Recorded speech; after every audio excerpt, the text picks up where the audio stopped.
এই জন্য বলছে নামাজ কয় প্রকার? নামাজ হলো দুই প্রকার। জোরে কোন কয় প্রকার? এক প্রকার নামাজ হলো জাহিরি নামাজ, উঠেন, বসেন, রুকু করেন, সিজদা করেন, সালাম ফিরান, নামাজের মধ্যে সূরাতুল ফাতিহা পড়েন এবং তার সঙ্গে অন্য সূরা মিলায়ে পড়েন, তাশাহুদ পড়েন। এগুলো হলো নামাজের বাহ্যিক দিক, শরীয়তের দিক। কিন্তু এই নামাজটা কবুল হওয়া না হওয়া নির্ভর করে আপনার অন্তরের খুশু খুজুর সাথে। জোরে কন্যা সুবহানাল্লাহ। আপনার অন্তর দিল যদি পরিষ্কার না থাকে, ওই দিল অন্তরের মধ্যে যদি রোগ থাকে, এই অন্তর রোগ আলা অন্তর নামাজে দাঁড়াইলে শরীয়তের নামাজ হবে, কবুলিয়াতে নামাজ হবে না। আর আমি নগণ্য বান্দা সকাল ভোরে রওনা দিয়ে এই পর্যন্ত গাড়ি আমার চলছে, গাড়ির চাকা, এখানে পৌঁছলাম 13-14 ঘন্টার মতো লাগছে। এত দূরত্ব এটা আমি বুঝতে পারি নাই। বলার জীবনে আসিনে, সর ফ্যাশনও জীবনে আসিনে। আইসা দেখে গেলাম, প্রথম আসলাম একটু ডরাইছি আর কি, না ডরাইলে ভালো হইতো। প্রথমে ডরাইলে তো আর আসতে চাবো না। আপনাদের বহু দূরে যাতায়াত অভ্যাস আছে তো, আমি এত দূরে কোথাও যায় মাহফিল করার অভ্যাস আমার কম। বরিশাল আসাও হয় না। সর ফ্যাশন শুনছি ম্যাপে, দেখি নাই তো, দেখলাম আর কি আজকে। তো তবুও এত দীর্ঘ রাস্তা জার্নি করার পরও ভালো লাগতেছে যে আল্লাহ পাক পৌঁছাইছেন। প্রথম হলো বেয়াদবি মাপ, নির্দিষ্ট সময় আসতে পারি নাই। এখানে আসার পরে চিন্তা হলো যে একটা হেলিকপ্টার হইলে ভালো হইতো, তাড়াতাড়ি আসতে পারতাম। মানুষ একটা টেনশন থাকে, কোন এলাকায় একজন মানুষ আসলে কিছু মানুষ অপেক্ষা করে। ওখানে এক জায়গায় কথা বলছি সাউন্ড বক্সে, মাঝে এক জায়গায়, ওখানে অনেক মানুষ অপেক্ষা করতে করতে তারা চলে গেছে। পরে পর্দার আড়ালে মেয়েরা ছিল, আর কিছু 15-20 জন বাচ্চা ছেলে পেলে ছিল, 5-7 জন বয়স্ক মানুষ ছিল। তবু ওখানে কথা বলছি, আমি আধা ঘন্টা কথা বলছি। এখানে আবার মসজিদে কথা বলার কথা, মসজিদে সব কথা বলা যায় না, অনেক কথার কিছু রেস্ট্রিকশন থাকে। মসজিদ আল্লাহর ঘর, ও মসজিদের মতো করেই সেইটা অনুষ্ঠান করতে হয় আর কি। তবু রাত অনেক হয়ে গেছে। আপনাদের সামনে আমি এত দীর্ঘক্ষণ কথাবার্তা বলে আমারও ধৈর্যের ব্যাপার, আপনাদেরও ধৈর্যের ব্যাপার। আমার বয়সের চেয়ে বেশি বয়স, অনেকের ছেলের বয়স আমি, ভাতিজার বয়স আমি। মুরব্বী যারা আছেন, এখন আমরা মুরব্বীর কাতারে পড়ে গেছি আর কি। আমার বয়সও তো কম না, 64 চলে আর কি, 64। যাই হোক আর কি, তবুও আল্লাহ পাক বাঁচিয়ে রাখছেন আর কি। আপনারা যারা আছেন সুস্থ যেন থাকেন, ভালো থাকেন। মা বোন যারা আছেন তারাও যেন ভালো থাকেন। আমাদের দেশে ওয়াজ হচ্ছে, ইউটিউবে ওয়াজ হচ্ছে, টিকটকে ওয়াজ হচ্ছে, তারপরে আরো জানি কি ফেসবুকে ওয়াজ হচ্ছে। ওয়াজ তো সারাদিনই হয়, সারাদিন মানুষ শুনে। ওয়াজ মানে কেরা, শোনা এক জিনিস, মানা আলাদা আরেক জিনিস। আর যেই বক্তা ওয়াজ বলে উনি কি সব মানে? উনিও তো সব মানে না মনে হয়। আল্লাহ পাক বলেন, লিমা তাকুলুনা মা লা তাফআলুন, যা তোমরা করো না তা বলো কেন? কাবরা মাকতান ইনদাল্লাহি আন তাকুলু মা লা তাফআলুন, ওইটি আল্লাহর কাছে সবচেয়ে বড় বিষয়, অপরাধ। মানুষ যা করে না সেটা মানুষকে বলে কেন? खुद अमल ना करके दूसरे को वाज करना, ये बेहुदा बकबक करना है। আশরাফ আলী থানভী রহমতুল্লাহ আলাইহি বলছেন এটা। আজকে সারা বাংলাদেশের বুকে নতুন ওয়াজ বলে কোনো কিছু নাই, যে বক্তা আসতেছে নতুন কিছু কথা বলবে। ওই বক্তার ওই ওয়াইজিনের ওই মুফাসসিরে কোরআন তার কি নতুন বলার কোনো ক্ষমতা আছে? নতুন তো বলার ক্ষমতা কিছু নাই। আল্লাহ নবী সাল্লাল্লাহু আলাইহি ওয়াসাল্লাম ইরশাদ করেন, তারাকতু ফিকুম আমরাইন লান তাদিল্লু মা তামাসসাকতুম বিহিমা কিতাবাল্লাহি ওয়া সুন্নাত রাসূলি। আমি আল্লাহ নবী সাল্লাল্লাহু আলাইহি ওয়াসাল্লাম বলেন, আমি দুটি জিনিস রেখে গেলাম, একটা হলো কোরআনুল কারীম আর আমার জীবন ব্যবস্থা, জীবন অবস্থা, কওলিহি ওয়া ফি'লিহি ওয়া তাকরীরিহি। যদি আঁকড়ে ধরো পদভ্রষ্ট হইবে না। সুবহানাল্লাহ। নতুন কি? কোরআনের বাইরে তো নতুন কিছু, সেটা তো পরিত্যাজ্য। হাদিসের বাইরে যা সেটা তো পরিত্যাজ্য। সবই পুরাতন। হুজুররা বইলে বলে খালি মনে করে দেয়, জোরে কোন সুবহানাল্লাহ, কিছু মনে করে দেয়।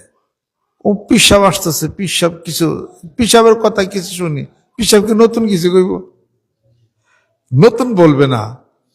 মানুষের যে জিনিসটা সমাজে অভ্যাস নাই, অভ্যাস নষ্ট হয়ে গেছে অথবা ভুলে গেছে, সেই জিনিসগুলো স্মরণ করে দেয়, আর কিছুই না। আজকে আমি দু একটা কথা বলবো, দেখবেন নতুন লাগবে, আসলে কোরআন হাদিসের মধ্যে আছে। অভ্যাস না থাকলে সেটা ওইরকমই হবে। সেটা হলো, নামাজ কয় প্রকার? নামাজ হলো দুই প্রকার। নামাজ দুই প্রকার। কিভাবে দলিল পেলাম? কিতাবুল ইলমের মধ্যে দেখেন যে ইলম দুই প্রকার। আল ইলমু ইলমান, মিশকাত শরীফ বের করেন। ইলম দুই প্রকার। এক প্রকার ইলম হলো আল্লাহর বিরুদ্ধে, বিরুদ্ধবাদীদের বিরুদ্ধে কোরআন হাদিসের মাধ্যমে দলিল প্রমাণ প্রয়োগ করা, অর্থাৎ জাহিরি ইলম। আরেক প্রকার ইলম হলো কলবের সাথে সম্পর্কিত, আত্মার সাথে সম্পর্কিত, যেটা তাকওয়া, মানুষের আত্মার সাথে সম্পর্কিতের কথা বলা হয়েছে কোরআনুল কারীমের মধ্যে। ফাযাকাল ইলমুন নাফিউ, এটা সবচেয়ে উপকারী ইলম। আত্মার সাথে, কলবের সাথে সম্পর্কিত ওই ইলম কি? ওই ইলম কি আপনি শিখছেন, যেটার সাথে আত্মার সাথে সম্পর্কিত? দলিল আছে না নাই? কোরআনুল কারীমের মধ্যে আল্লাহ পাক ঘোষণা করেন, লা ইয়ানালাল্লাহু লুহুমুহা ওয়ালা দিমাউহা ওয়ালাকিন ইয়ানালুহুত তাকওয়া মিনকুম কাযালিকা সাখখারা লাকুম লিতুকাব্বিরুল্লাহা আলা মা হাদাকুম ওয়া বাশশিরিল মুহসিনিন। যেরকম সুবহানাল্লাহ। তোমরা কুরবানি করো, গোশত, চামড়া, রক্ত সবই তোমরা ভাগাভাগি করো। আমি আল্লাহর কাছে তো, আমি তো গোশত খাই না, আমি তো ওটার কিছুই আমার কাছে পৌঁছায় না। আমি আল্লাহর কাছে পৌঁছাই কি? তোমাদের অন্তরের, হৃদয়ের পরহেজগারিতা। যেরকম সুবহানাল্লাহ। তাহলে বোঝা গেল ভিতরে কিছু আছে, কলব আছে, আত্মা আছে, তাকওয়া আছে, খুলুসিয়াত আছে, সবই হলো আত্মার সাথে সম্পর্কিত। দেখ, খালেস নিয়তে কইস, দাওয়াতটা দিলাম, আহিস করলে আমার বাড়িতে, খালেস নিয়তে কইস, অর্থাৎ কি? অন্তর দিল দিয়া সত্যিকারে কইও দাওয়াত দিছে, আইবা কিনা। তাহলে বোঝা গেল কি?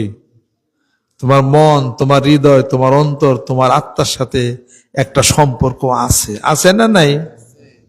হ্যাঁ। বাইরে এই জন্য বলছে নামাজ কয় প্রকার? নামাজ হলো দুই প্রকার। জোরে কোন কয় প্রকার? এক প্রকার নামাজ হলো জাহিরি নামাজ। উঠেন, বসেন, রুকু করেন, সিজদা করেন, সালাম ফিরান, নামাজের মধ্যে সূরাতুল ফাতিহা পড়েন এবং তার সঙ্গে অন্য সূরা মিলায়ে পড়েন, তাশাহুদ পড়েন।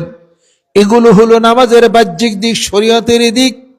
কিন্তু এই নামাজটা কবুল হওয়া না হওয়া নির্ভর করে আপনার অন্তরের খুশু খুজুর সাথে। জোরে কন্যা সুবহানাল্লাহ। আপনার অন্তর দিল যদি পরিষ্কার না থাকে, ওই দিল অন্তরের মধ্যে যদি রোগ থাকে, এই অন্তর রোগ আলা অন্তর নামাজে দাঁড়াইলে শরীয়তের নামাজ হবে, কবুলিয়াতে নামাজ হবে না। ওই নামাজ আল্লাহ কবুল করুন। হযরতে ওমর রাদিয়াল্লাহু তাআলা আনহু বলেন, আমি ওমর আমার জীবনের সমস্ত আমলগুলি যদি বরবাদ হয়ে যায় আর 2 রাকাত নামাজ যদি মহান মাবুদ যদি কবুল করেন, আমি ওমর আমার মাপের জন্য কাফি হইয়া যাবে।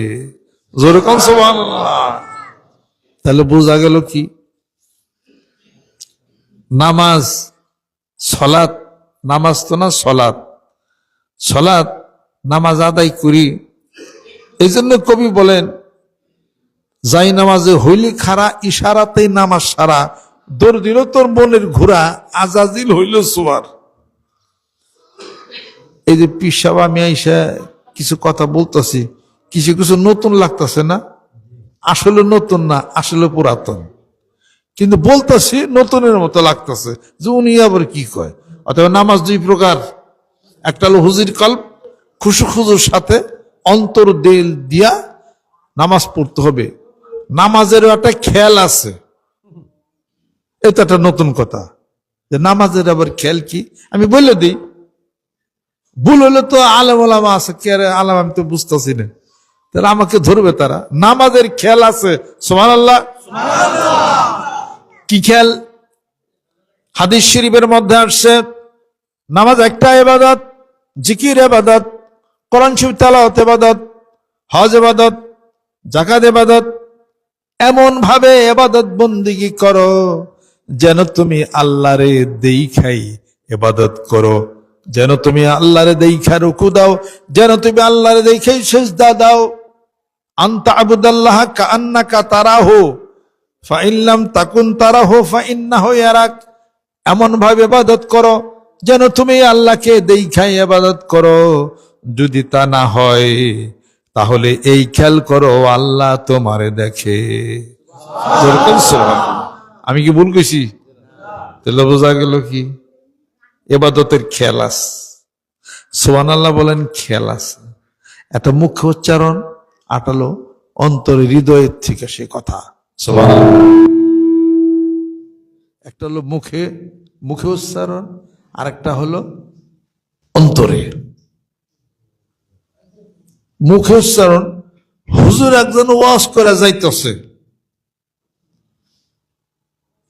ওয়াজ করে যাইতেছে, রাইত হয়ে গেছে, পাট খেটের সিবিতে যাইতেছে আর ডরাইতেছে, যদি ছিনতাইকারী ধরে, যদি চোরের ধরে, যদি ডাকাইতে ধরে। আল্লাহর কি কাম, 2 ছিনতাইকারী চাক্কু নিয়া খারাই গেছে। সালাম আলাইকুম। ওয়ালাইকুম সালাম।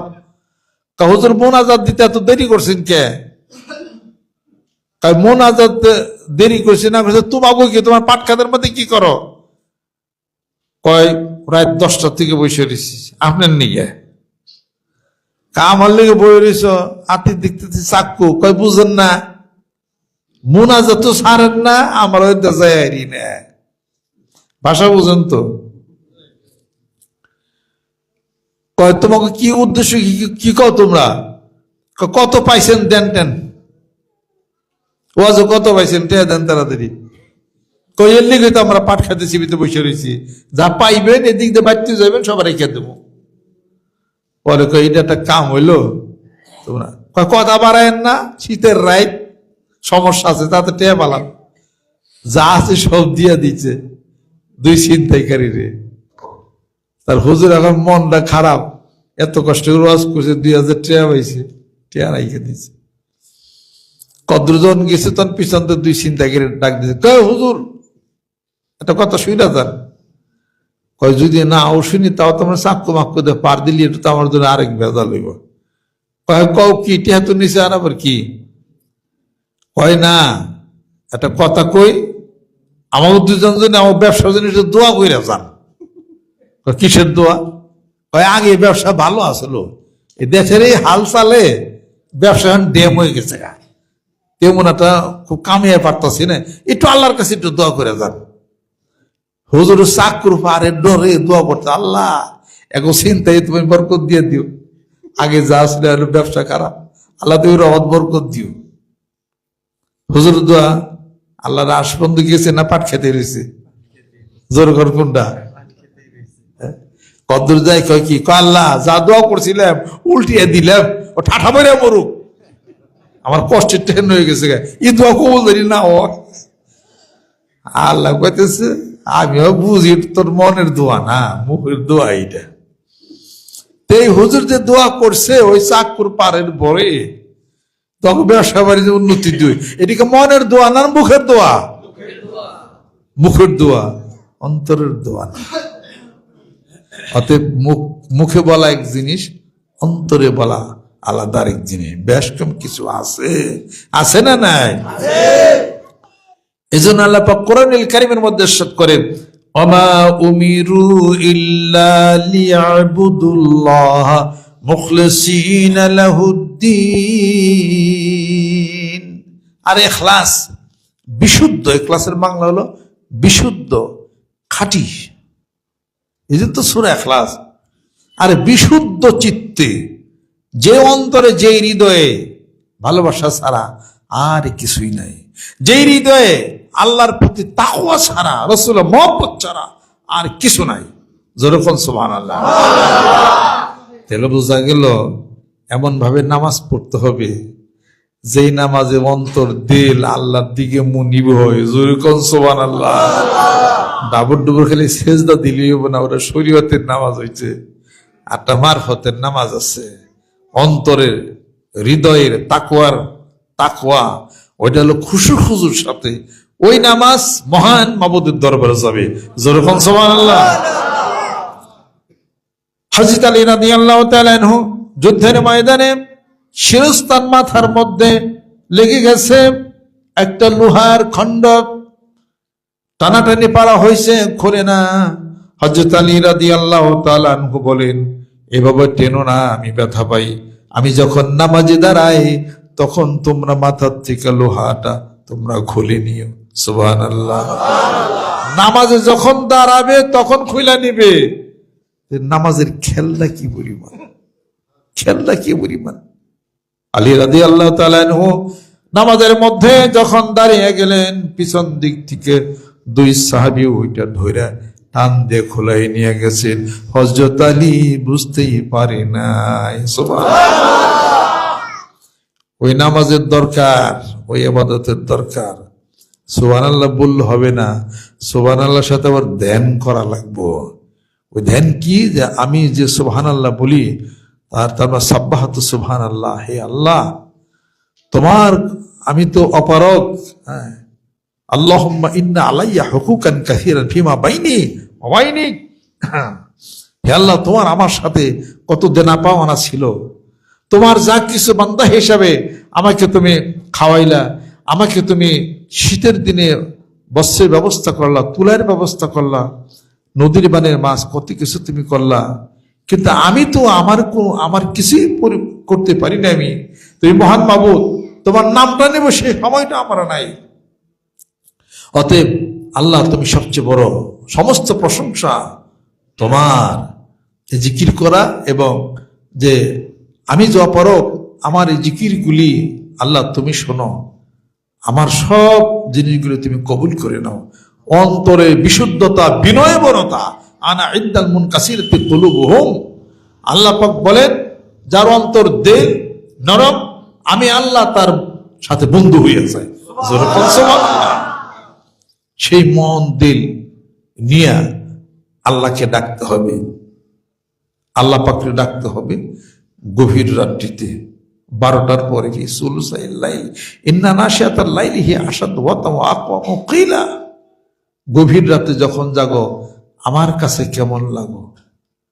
প্রকৃতি যখন নীরব হয়ে যায়, নিস্তব্ধ হয়ে যায়, সব শব্দ যখন বন্ধ হয়ে যায়, আল্লাহ পাক বলেন রাতের 1/3 মুসলিম শরীফের হাদিস শরীফ, আমি গভীর রাত্রিতে আমি জমিনে আমার কুদরতি পা নামিয়ে দেখি আমার কোন বান্দা তার রাতের ঘুমকে হারাম করে দিয়ে আমি আল্লাহর জিকির করে। আর ওয়াল মুস্তাগফিরিনা বিল আসহার, শেষ রাত্রিতে আমি আল্লাহর দরবারে কান্নাকাটি পড়ে। আল্লাহ পাক বলেন, হাল মিন মুস্তাগফিরিন ফাগফির লাহু, এমন কি আসো গুনাহ ক্ষমা চেয়ে নিবে, আমি তার জীবনের গুনাহগুলি মাফ করে দেব। এমন কি আসো যার অসুস্থ, তার সুস্থতা চাবি, আমি তাকে সুস্থ করে দেব। এমন কি আছো যার হাত খালি হয়ে গেছে, আমি তার হাতকে ভরপুর করে দেবো। জোরে কও সুবহানাল্লাহ। কাজে এই জীবনে কয়দিন একটু গভীর রাতে উঠা আল্লাহর ধ্যান খেয়াল করছি, বলছি আল্লাহ আল্লাহ আল্লাহ আল্লাহ। একবার বলেন না, 20 দিন 10 দিন বলেন না, কাম হয়ে যাবে ইনশাআল্লাহ তাআলা। যোগ বুঝে কূপ তো দেই না আমরা, যোগ বুঝে কূপ দিলে কাম হয়ে যাবে ইনশাআল্লাহ। একটা পাখির টার্গেট যদি ঠিক মতো হইতে গুলি লাগবে, পাখি মরব, আপনারা খাইতে পারবেন।